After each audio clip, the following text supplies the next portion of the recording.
Hi. In this video, I will show you how to connect WeForms to Elastic Mail using BitFlows. BitFlows is an advanced automation plugin for WordPress. It helps you create complex workflows and integrate various apps seamlessly.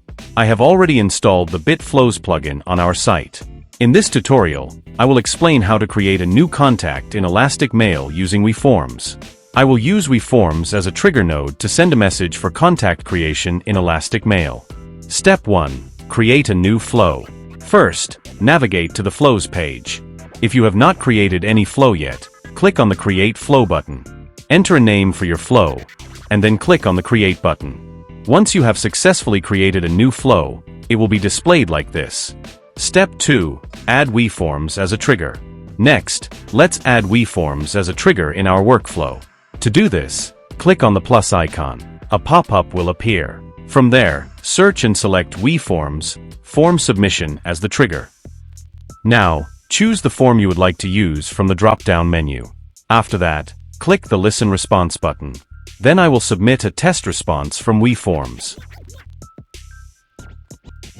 Once the form submission is completed, the response will appear like this. The data will now be available in the next flow step as a variable to map. Finally, close the Trigger tab. We have successfully added a WeForms trigger to our flow. Step 3. Add an action. Now, I will add Elastic Mail as an action in the workflow. Click the plus icon again, then search and select Elastic Mail, Create Contact as the action from the pop-up. Next, select an Elastic Mail connection from the drop-down menu. If you don't have any existing connection or want to create a new one, simply click the Add Connection button. Here, write a name for your connection. Then you will need to provide an API key to establish a connection with Elastic Mail. To get your API key, visit the Elastic Mail settings page. Now click on the Create Additional API Key option, and complete the API key creation process. Once your API key is successfully generated, then copy it. Now, return to the BitFlows builder and paste the API key into the value field. Then click the Connect button. Your Elastic Mail node is now successfully connected to BitFlows. Next, select a contact list from the drop-down menu that you have already created in your Elastic Mail account. You can also specify the contact status type from the drop-down options. Now, I will map the fields from the WeForms response to the Elastic Mail fields.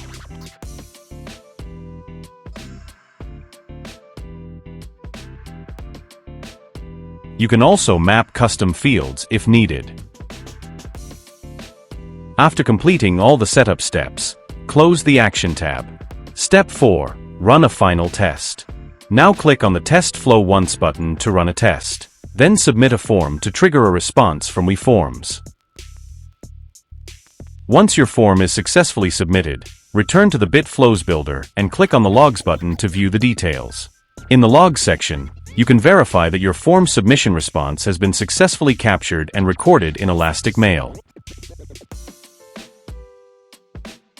Step 5. Verify the contact in Elastic Mail. Finally, go to your Elastic Mail dashboard and click on Audience. Then select Lists. Here, you will see that a new contact has been successfully created in your Elastic Mail account. That's all for this tutorial. Thank you for watching, and I will see you in the next video.